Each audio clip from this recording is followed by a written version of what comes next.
Welcome to Twin Ring Motegi, where Kazuki Sims Takahana is on pole from Matthew Hart and Christian Bentley. Makari Lopez is fourth from Chris Cornwell and Daniel Ortega.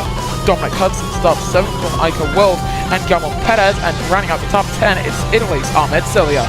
Ryan Franca is 11th from Ray Shen and Kimi Nyla. Then it's Lam Vom starting 14th from Devin Butler, and the points leader Mathias Antonio down to 16th. Antonio Ponte is 17th from Zenzo and Francis Austin. Then it's Mario Cloquet, Davi Circularo, Vita Alves, Brandon Animate, and Dominic Vantalau. Exiting Australia with a brilliant finish. Let's see if we get any more of that here in Japan. It's ChampCar from Motegi, and we are green with a brilliant start from the home driver himself, Kazuki Sims Takahana, looking back with the 11. Holding off both Hart and his teammate Christian Bentley, who moves up into the race lead, surely doing Toyota Gazoo Racing some brilliant good coming out of the opening corner, but he is holding it side by side with a Scotsman who's being very much challenged by Chris Cornwell in that number 96 car, trying to fly around the outside of the Scotsman. And you know what? That Nord Hyperdrive car is up into third and might even take second. Does take second. Brilliant opening lap from fifth on the grid for Chris Cornwell, whose brother unable to do similar things in the FG series. But in ChampCar, this is where Cornwell himself seems to thrive. As into the wall goes Kimi Nyla off the track when Ica, and that is Danny Ortega. Ortega from 6th on the grid drops down to 14th. Looks like he hit the inside wall. And a big gap has formed between 8th and 9th there, so the top 8 very much separated from the rest of the pack. Out in front though, it's Kazuki Sims Takahana leading his home race, on course for his first race win in the ERL ChampCar World Series. Look at that from Mathias Antonio. Started 16th, goes side by side with Lam Fong and Danny Ortega to take 14th place. Good stuff from the rookie from Brazil as we begin lap 2 of 13. We would have seen a pole to win conversion last time out in the FG series. We didn't quite get to see that happen. Ica World now actually breaking away from that half of the pack. Bentley's gotten past Cornwell. We look back with the 32, and Hart gets past the British driver as well, on board with the 96 then, whose momentum seemed to have stalled coming through the 2 right-hand corners up into the hairpin. Now where is he going to try and make the pass work? I don't think, if he wants to get past Matthew Hart, the easiest place to make it would be going into 130R, but look at those soft compound tyres, blistering, coming into Spoon Curve. Christian Bentley losing some time on his teammate. He's likely going to lose out on the strategy in that number 32 car. And look at that front left for the American driver. That's where the blistering starts for him. So, likelihood is it comes down to driving style. Didn't expect to see that happen today, as Makari Lopez holds it side by side, forced wide by Dominic Hudson, who flies up into 4th place, but he doesn't get attack mode going down the straight. No, the 96 does. Hudson doesn't need no attack mode to move up into 4th and maybe even 3rd for the man who led the early stages of the championship, with Butler now taking the fastest lap. This looks like a good day to be a fan of the Malaysian driver in the number 31. Looking back with the 31 of Dominic Hudson, with Cornwell following behind close in chase. It's going to come down to grip around this part of the race. We should see a lot of these drivers come into the pits. I do worry for some of these guys in terms of their final stint, because we don't expect to see these tyres do any more than 4 laps. And look at that, 44% for the number 96 on his 3rd tour on the set of soft compound tyres. He gets passed by Makari Lopez. Bentley now closing up to the back of his teammate. Sims 888 TGR running a clinic so far today. 2 seconds, 3 seconds up on the rest of the pack. Matthew Hart holding up Hudson and Makari. Feels like a bit of NASCAR Super Speedway racing with how much the draft is important today. Makari going side by side with Hudson. The Filipino champion in the 10 car moving up into 5th place. Overtaken by Hudson though. But into the pits comes the 31. Cornwell stays out as well. Does that mean Eichel Wald's the man who's coming in for Hyperdrive Racing? He is. And at 39%, you can actually do the rest of this lap with that set of softs. So maybe there's an extra lap that wasn't seen in practice that you could run with the softs. Certainly is for the mediums. They're at 50%, so for some drivers, a 7-lap stint on the same set of mediums, well, that's not too impossible. Akari flying, getting close to the wall there. Almost sent careening into the barriers with the dirty air kicked up by Matthew Hart. They're getting close to touching wheels, going up through the hairpin. Cornwell's got a good run that he can make, but chooses not to. The home driver has re-emerged in this race in 8th place. That's how much the gap that was built up earlier matters as the 11 holds it around the outside of Zenzo, taking 7th place. This is set to be a great day for that number 11 crew, who really needed some good luck in some of these races. They've shown good pace throughout the season. In fact, throughout last season, Sims Racing showed great pace, but the namesake never really was able to capitalize it through some really terrible luck. Coming out of the Casio Triangle then, expect to see the top 5 all dive down into the pits. Akari staying out to start lap 5. Cornwell, Perez all dive into the pits though. Sims is likely going to re-emerge in this race in 2nd place, so we go on board with the Japanese driver. And Cilia staying out. Coming out of the pits then is Christian Bentley, who's now coming out of pit row. It should be a pretty clean pit stop then. Looking back with a 32, almost a bit of contact with Sir Carrera. Otherwise, that was a clean release. Kimi Nyla seeing Guillermo Perez right in front of him. And that's 77. Going side by side. Can he hold it? Can he hold it? Can he hold it? That's the game they're playing. And unfortunately, the Forsyth Racing man can't hold it for all that he is worth. Devin Butler now right behind him, but setting the fastest opening sector of anyone, so that's some good news for the British driver. Christian Bentley bottled up behind some guys who really should have come into the pits. He's going to fly past all of them though. Sims gaining on Akari out in front. The Filipino driver still leading, 9 seconds up on the pack, and in fact going quite quickly considering his tyres. I mean, look at them. They're more shredded than cheese from a cheese grater. He's still got another lap that he could run, but don't count on it. In comes the race leader in the 10 car. Hoped for a full course caution, a caution that never came. As they go down through the Casio Triangle, you can see Iker flying past Ray Shen. The 33 drops down to 17th place. Ahmed Cilia also down into pit lane. And that's a good pit stop from Power Motorsport actually. They're going to get Akari out behind Cornwell and Perez, which isn't optimal, but still could have been a lot worse, could have been far worse. That's what staying up for an extra lap does though.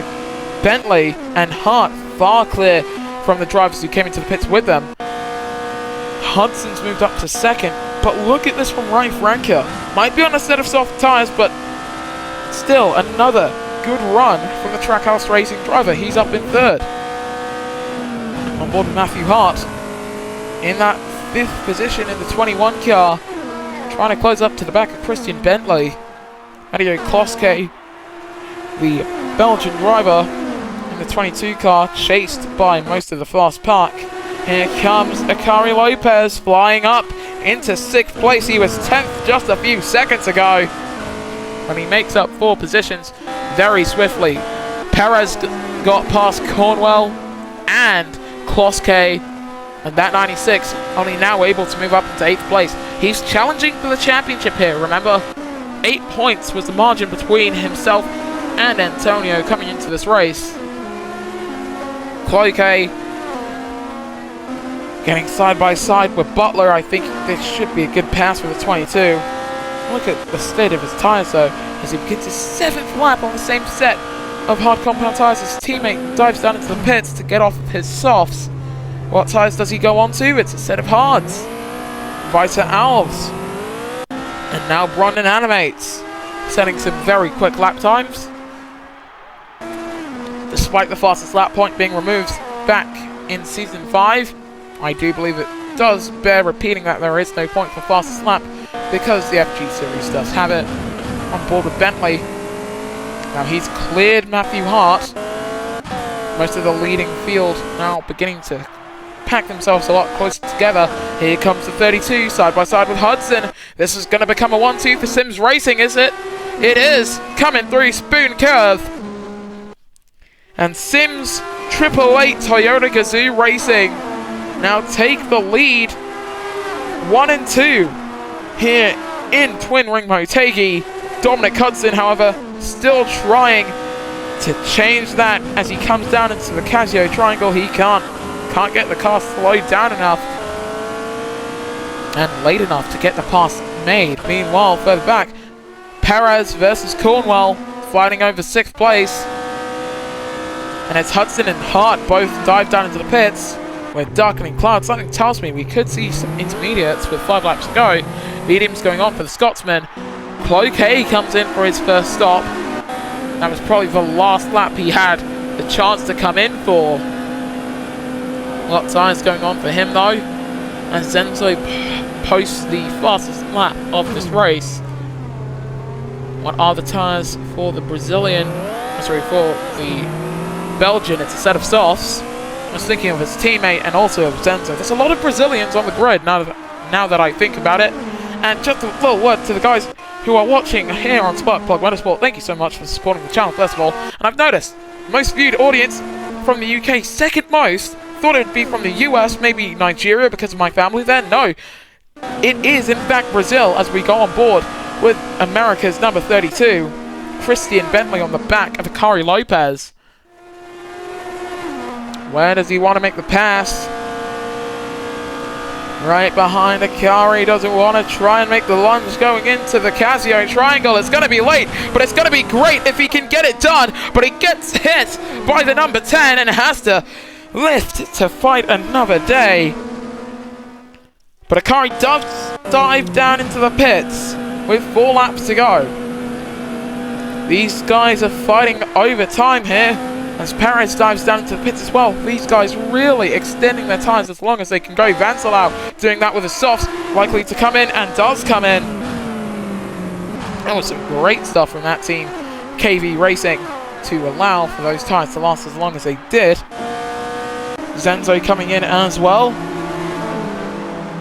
Softs going on for the Dale Coyne car as we go on board with Chris Cornwell. Now we don't know how long exactly these hards can go for, but we expect them to do 8 laps. And if the guys who are on hard tyres want to push it for as long as they can, well, Sims is good to the end.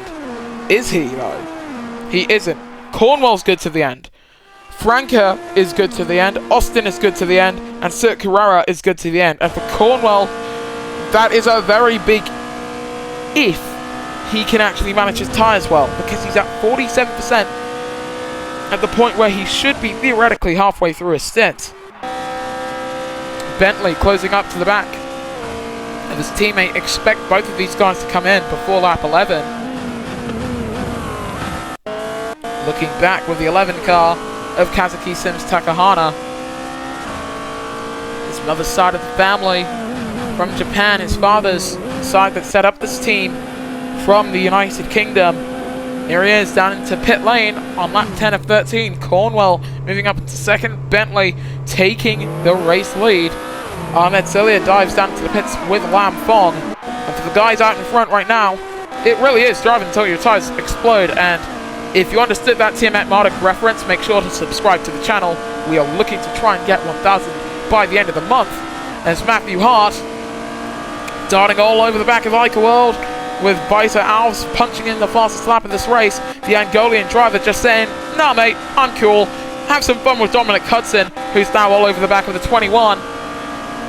How close is Dominic going to try and push it? He won the opening round of the championship, remember? As they come up into the hairpin corner, I was about to call it Spoon. Looked like he wanted to try and take 4th from Hart. He can't do that. But getting past Ica World, that's a very good second that the Scotsman can do. And he can make it to the end of this race as well. the leaders and everyone out there actually just trying to push it for as long as they can. And it's just going to come down to, can you make the most of the pace that you have come the end of this race? Akari getting past Ica World, going around the outside. Sims stuck in 9th place for now, bottled up behind Guillermo Perez, but the field now a lot closer into the pits for the top two then. Matthew Hart, well, he won in Long Beach, he now leads here in Twin Ring Motegi for lap 11 of 13. Akari Lopez looking for his first ChampCar race win. Currently runs in second, but make that third as Hudson moves up into that second position, holding it alongside with his fellow Southeast Asian driver Brandon Animates, setting a 1:20.878 as Akari moves back up into second place. These guys trying to catch up to Matthew Hart. Sims there, you can see him, he's got the fastest tires out of the top 10, and he's up to 4th. The real goal he has, can he take the lead, and then can he make his tires last to the end? Theoretically, it's possible. You can see Ray Shen, 3 laps on the same set of softs, same for Mario Kloske, up in 3rd for the Japanese driver at home. But he watches as Akari Lopez takes a move that he could have made and gets it done coming through Spoon. Akari Lopez takes the lead here in Twin Ring Motegi. Jonathan Sims, his son, follows him through. Kazuki going side by side.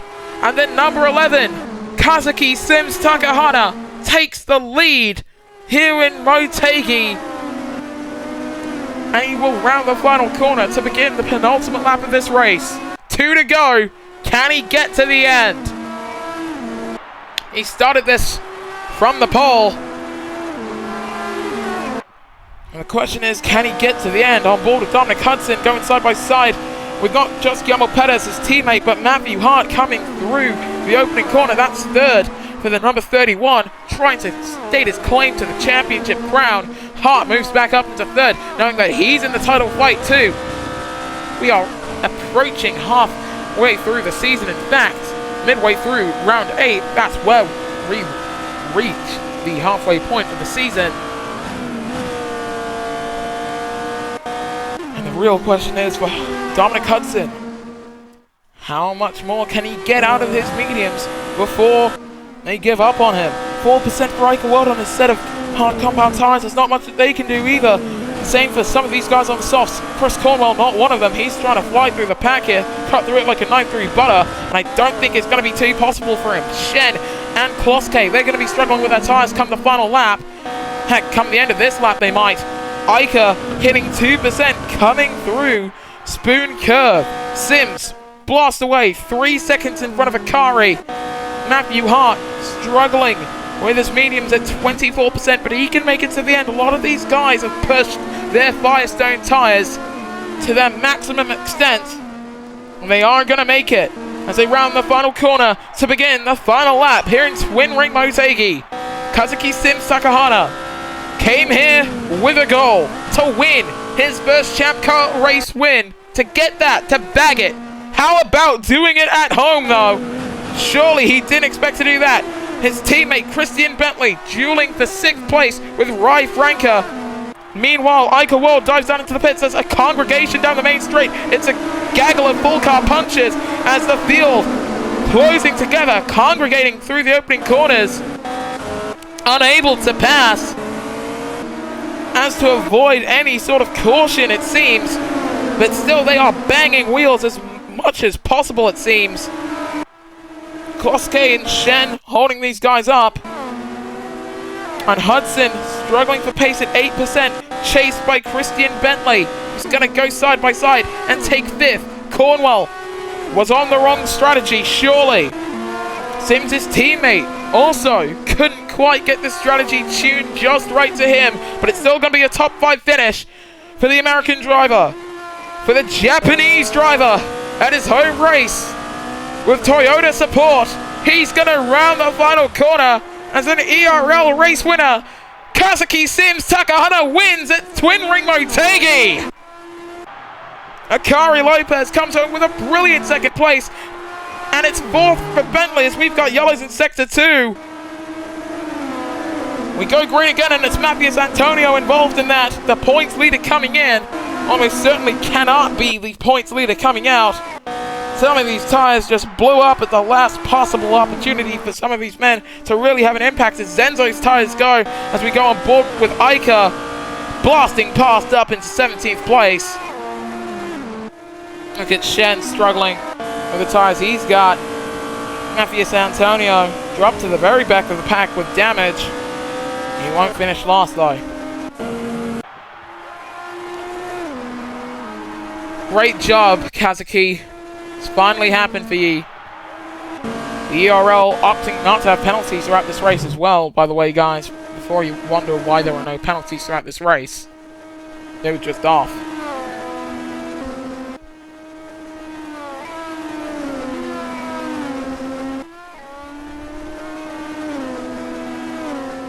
And there's the rain that we expected, falling during the final lap of this race. Knew it was gonna rain at some stage today, just not under racing conditions. 2.5 seasons. That's how long Sims Racing has been in the ChampCar World Series in some form, of course, with their technical partnership with Motegi Racing. 1.5 seasons for their namesake driver Kazuki Sims Takahana, who takes his first career race win in the ERL at his home event. Akari Lopez did what he could to challenge, but that 88, that 888 car rather, on rails with the number 11 at the helm. Matthew Hart with a brilliant podium as well in third as we take a look to your other finishes. I could have put in so many things in this race broadcast and the FG race broadcast much better, but I'm trying my best, guys. Christian Bentley, fourth, followed by the target chip ganassies of Hudson and Perez. Chris Cornwell dropped 2 positions from the starting spot. He finished 7th from Rai Franca and Ahmed Celia, with Antonio Ponte running up the top 10. Devin Butler 11th from Lam Fong and Bronn Animates. Then it's Davison Guerrero, Kimi Nyla, and Dominic Vancelau. Ica World 17th from Zenzo and Daniel Ortega. Then it's Francis Austin, Vita Alves, Matthias Antonio, Ray Shen, and Mario Kloske. Well, Antonio still leads the points, but it's a double tie then for second. Matthew Hart going up against his countryman Chris Cornwell as they're both 2 points down on Matthias Antonio. Christian Bentley in fourth on 56 points.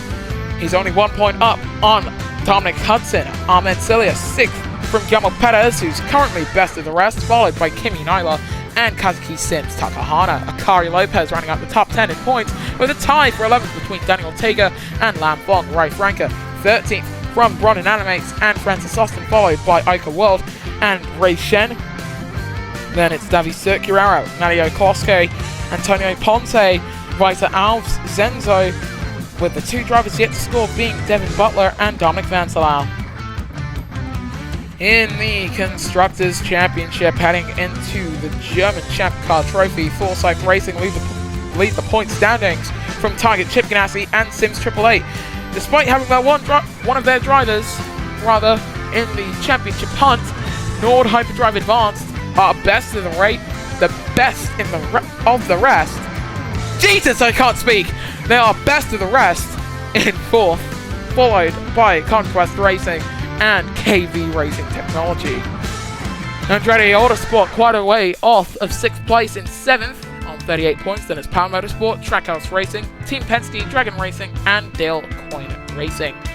I think you've got your title contenders really mapped out. Taking a look at the prior handful of races, Antonio, well, he went on a bit of a tear in rounds 4, 5, and 6, but I think that fuel that took him to the race win, the 3rd place last time out in round 6, and now an on-point score in round 7, I think we can see him go down a bit of a downwards turn here. Chris Cornwell only has 1 podium all season, and he's still a net P2, at least tied P2. Matthew Hart would be in front of him due to his race win, and the other 2 podiums that he has. Christian Bentley has a win to his name, and so does Hudson. Alongside Celia, Perez doesn't have a win, but he does have 2 podiums, and Kimi Nyla, followed by Sims, who's got a 3rd place and a race win to his name. What I'm trying to point out here is, out of the guys in the top positions, the top 9 in points, heck, you could even stretch that down to the top 10, because Lopez has 2 podiums all season. Cornwell's 1 podium certainly makes him a bit of an underdog. When's he going to take that win? When's he going to take more podiums throughout the season? Well, you're going to have to keep up with the rest of this amazing ChampCar World Series season. We will see you guys next time then on Spark Plug Motorsport when the ERL returns.